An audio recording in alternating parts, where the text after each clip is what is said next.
Psihoterapija predstavlja osnovno psihohigieno, ki nas dela bolj rezilientne, hkrati pa nam omogoča, da se lažje soočamo z življenjskimi izzivi.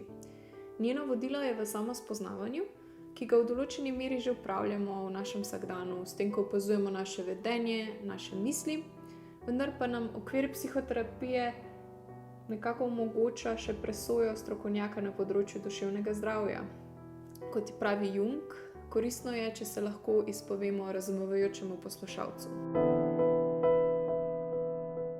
Psihoterapija v svojem bistvu predstavlja srečevanje dveh človeških bitij. V okviru varnega terapevtskega odnosa nam omogoča izkušnje podpore in slišanosti. To pripomore k razvoju sposobnosti samorazumevanja. Njen glaven cilj pa je v spodbudi procesa samozdravljenja.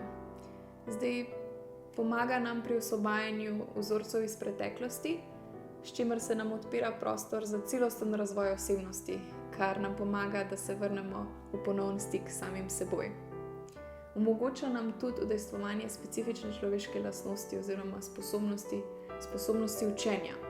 Učenja o notranjem psihičnem svetu ter s tem učenja o sočloveku. Posplošeno rečeno, v sklopu psihoterapije raziskujemo odgovore na 3 življenjska vprašanja.